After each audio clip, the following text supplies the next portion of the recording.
Thank you all for joining us. We will begin at exactly 5:30.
Good evening, parents and students.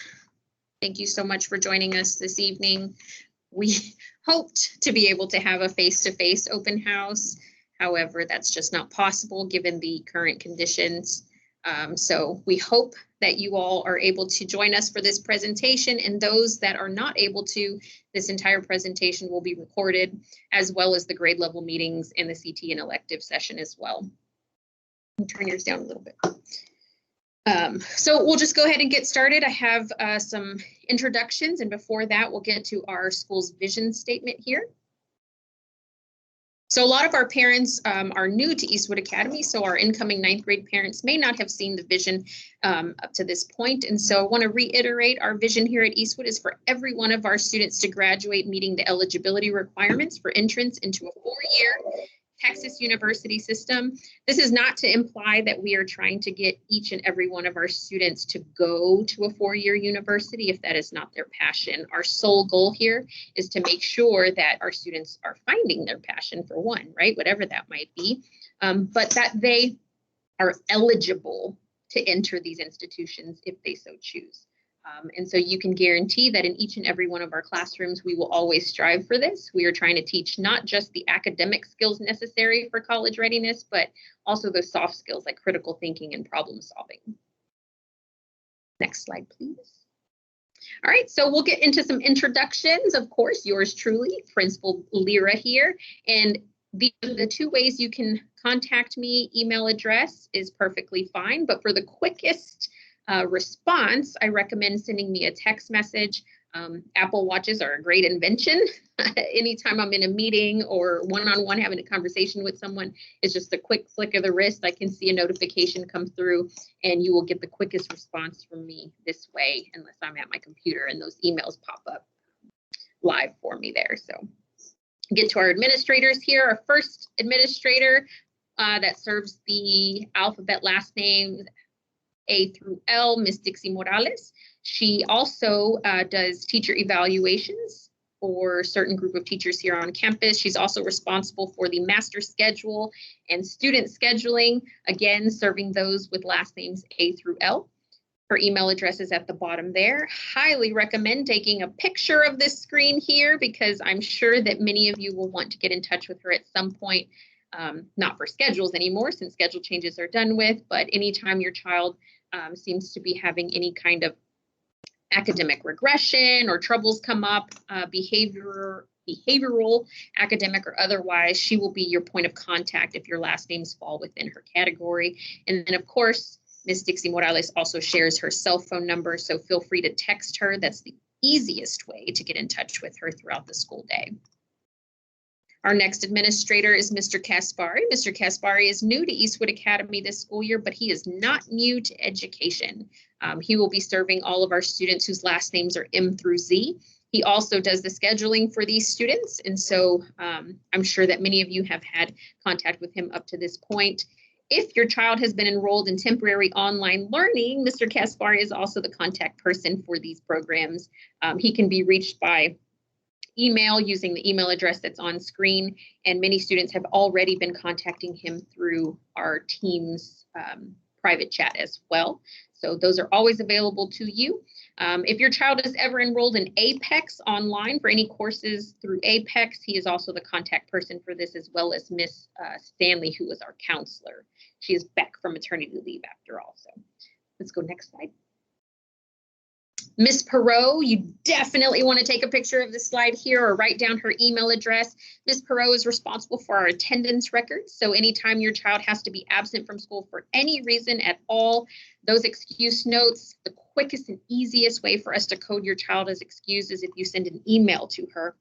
If it's a written excuse note, if it's a doctor's note and you have that scanned, of course you can email it, or your child can bring it in face-to-face. There's a little pink inbox right outside of her office. Those notes get turned into that box as they return from their absence. Ms. Perot also handles coding for all of our student data records. So those enrollment forms that are past due at this point, she receives those and has been updating our records for that. If at any point, we hope you don't, but if at any point you need to withdraw from Eastwood Academy, she is also the point contact for this. So you might want to write down her email address there. Next slide, please. Eastwood is so lucky to be able to have Mr. Riley this year as our special education chair. This means that all of our special education students and 504 students will receive services and documentation resources through Mr. Riley. His email address is there, but if your child does receive services either through 504 or special education, I'm sure you have already met and spoken to Mr. Riley. Next slide, please. All right, Miss Stanley is our school counselor, and we are so very happy she's returned to campus this school year. She serves, of course, the social emotional needs of our students as counselor, but she also serves many other roles on campus. So she also deals with our dual credit courses and, of course, college planning. We have a senior college parent meeting scheduled for next week, which I'll have those dates for you at the end of this presentation. But she will be working with your child if they are a senior to get those FAFSA and TASFA applications in. Her email address can be found below, and she can also be reached by Teams chat at any time during the school day. Okay, just some reminders, parents, before I turn it over to our wraparound specialists. Eastwood doesn't have very much discipline at all, right? Knock on wood that doesn't change this school year. However, one of the biggest things we do find ourselves dealing with are students who are in violation of our dress code. Slip-on shoes are not just because we think Crocs are hideous. That's a personal opinion, but it is a safety issue here on campus. So if we ever had, let's say, to evacuate the building, whether it be for a fire drill or some kind of emergency situation, slides are just not the most conducive for safety reasons, right? So we ask that if your child does wear Crocs to school, that they flip them into sport mode so that that front little strap there is on the back of the ankle. If your child does come to school wearing any shoes that do not have backings on them, we will be asking them to call you to bring the proper shoes if we do not have any on hand in their size.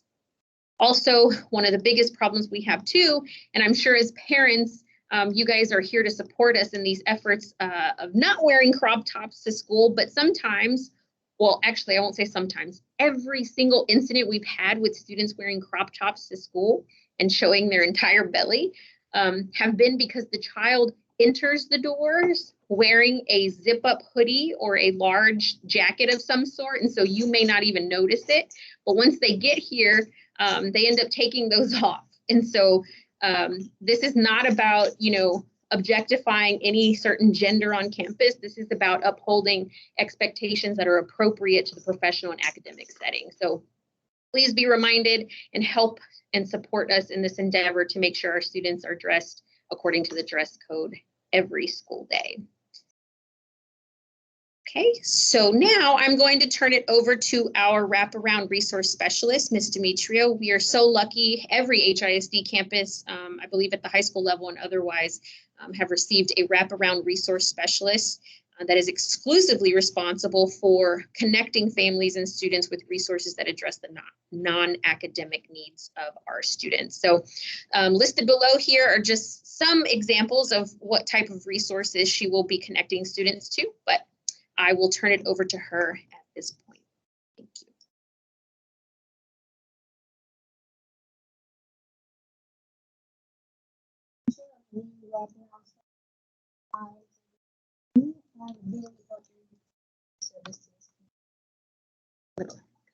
As you see, I think at the bottom of this, and I'm going to break down what wraparound services to students and our families on campus. So, as your wraparound specialist, you're muted. Hey, hang on just one second. So what I'm going to do, we were trying to use one microphone. So what I'm going to do is I'm going to mute mine and then we're going to go over to hers.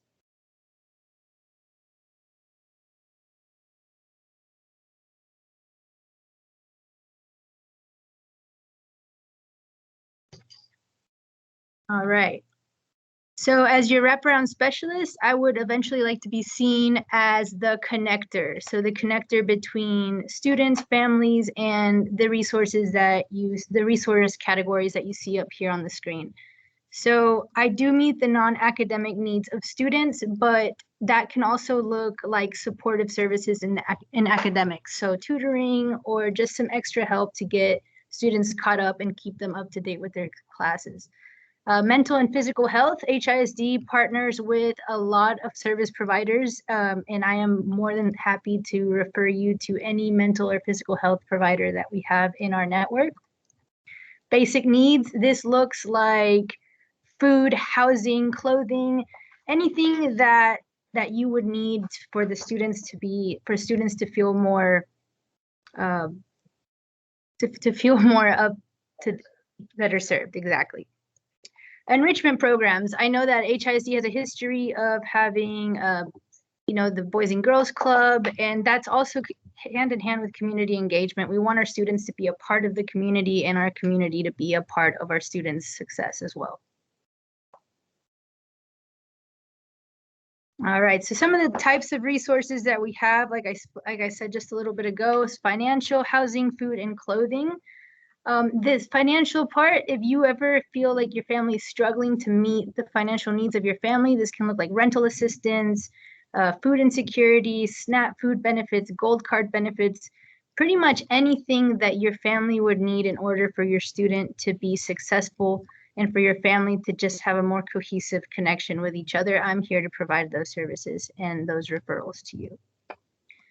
And with that, the best way, although I do answer my emails pretty quickly and text messages as well, the best way to get a hold of me and to let us know or let me know that your family has a need or a concern that needs to be met is through a student assistance form. So it's also known as a SAF, and we're going to walk through a quick tutorial right now on how to submit a SAF. So we have the QR code in the previous page, and we'll be sending out some email blasts as well with it. But this is what the initial form looks like. If you scroll down, you can see that you for yourself, a student filling it out for another student. You can be a teacher, staff member, community member, or parent or caregiver. So we're going to go ahead and just click on parent or caregiver. And here you would fill out your first name, your last name. And I don't think I'll let you go to the next page without parent 1, parent 2. So yeah, just for the sake of this presentation, we're going to do a little mock SAF. All right. So here you'll put your student name. Make sure that after you put the student name that you select the appropriate school. So Eastwood Academy and their grade level. You don't need to know their student ID number. I can match it up once I receive it. But it's very important to have the right school so that we know that the SAFs are coming directly to me. And here you'll see some examples at the very top. You can put anything from, my child's coming home a little upset. I've got an email from a few teachers saying my child is, behind on some courses, all the way to, you lost your job and you can't meet the needs of your families, or even if you want to be preventative about it and just say, hey, I'm afraid that I won't be able to provide as much next month. That way we can go ahead and get the ball running. Preventive measures are always best. So the more detail, the better, so that I can get an idea of what resources to provide your family. So once you submit that, you will get an email response back letting you know the category of your SAF. It's usually within 3 days that we provide the resources to your family. So that was the little SAF tutorial. Feel free to email me, or students can come by my office anytime in room 111. I am more than happy to be of service to the Eastwood community.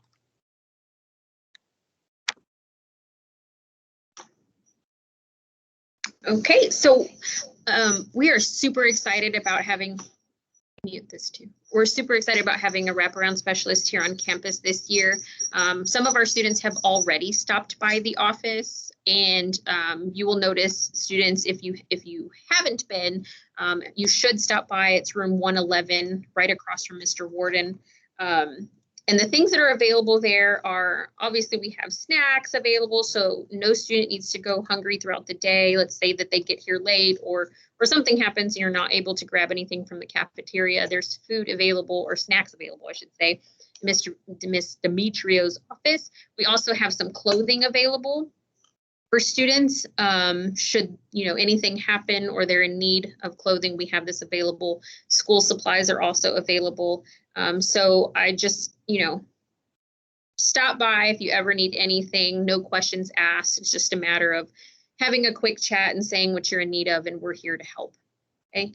I want to remind everybody on the call that if you've been with Eastwood Academy, and whether it's been for a year or 2 years or 3, you know that one of our strengths is communication. And so you obviously know about this because you have connected with us either through the Boxer bulletins that I send, through Remind, or our social media accounts. But I just want to remind our new parents that if you are not on the first bullet, the Remind account, please make sure you open up your text messages now and you are texting to the number 81010, and the text you will send is the @ FGKF28. It's on that first bullet there. That will automatically opt you in to receiving text messages from the campus. If you do nothing else, please sign up for Remind, because whenever I publish those monthly Boxer bulletins, I know they're long, but they have everything that's going on in the month that is relevant to you as parents. And so if you are joined on the Remind account, you will get these straight to your phones. Another way to subscribe to those bulletins is by sending me your email address. When you applied to Eastwood Academy, I extracted all of those email addresses you used and I made a distribution list for them. So that's another way. And then of course, social media, everything that I post on social media, I also try to send through the Remind account, but I try to limit posts to like 2 a day, max. Usually it's just 1 and it's the daily announcements, but please make sure you stay connected with us. 9 times out of 10, when there's a situation that arises or a question that pops up, you can rest assured that that question has been answered proactively through either the bulletin, a Remind, or any of the social media accounts. Thank you so much, Ms. Flores. I just got your Remind notice that you've joined, so thank you so much. Let's go to the next slide. We have some upcoming events that we want to make sure you're aware of. Notice that bullet 1 says that enrollment forms are overdue. These were due September 10th to the email address that's listed there, eastwoodacademyhighschool@gmail.com. All of our returning students in grades 10 through 12 must have turned one of these in. This is how we ensure that your child is accurately enrolled at Eastwood Academy. And what I mean by that is that we have the updated email address, the updated mailing address, and any contact information. So if you haven't turned those in, please make sure you do so. I want to say tonight, but ASAP. We are going through those hand and foot, crossing our T's, dotting the I's to make sure we have the most updated information for you all. Also today during advocacy class, all of our students were handed a progress report for Progress Report 1. So please make sure you ask your child for that. I know that you all have access to Power School or HISD Connect for parents. And so I'm sure you can see those grades under P1. However, it never hurts to have a paper copy of the progress report. All these other dates here, senior parents, if you're on the call, please take note of the next 3 dates there. September 23rd next week is a senior parent college meeting at 5:30 that will take place online. It is a virtual meeting. I have not sent the link yet, so please don't panic. I'll be sending that out probably Friday afternoon sometime, and I will also post it to the class of 2022 Teams group. Also, we have a college application workshop that we will host here on campus. We have several of our Eastwood friends that are here on campus to help each group of seniors make sure that they have an application submitted no later than October 8th. Notice that our big goal is to have all seniors submitting at least one college application, either through the Common Application or Apply Texas Online. And then, of course, October 8th is an important date because that's when you get your first report cards. Remember, report cards matter, grades matter, attendance matters even more. So please make sure you write these dates down. Okay. And I believe that is the last of the slides. We are going to transition to grade level meetings now. We're right on time. Miss Dixie Morales is going to drop each of the links in the chat just so that you have them conveniently available to you. If you are going to 9th grade, you'll see that there's the link up there, 10th grade, and all of the teachers will be waiting for you. They are starting promptly at 5:55, so you have about 5 minutes to get to where you are going. That last link for electives, I ran it. The last link for electives does not start now, so please don't click the electives link. You'll click the electives link after you exit your grade level meeting, and we have about 30 minutes in each of them. So it was very nice to speak with all of you. And out of respect for our teachers' time, who are getting ready to start any minute, we won't take questions at this meeting. But if you have any, please, please, please message me privately or email me, and I'll be happy to answer you. Thank you all for joining us, and I hope you have a wonderful evening. Remember, there is no school tomorrow or Friday. It has been a very weird week. We'll see you all later. Thank you, guys.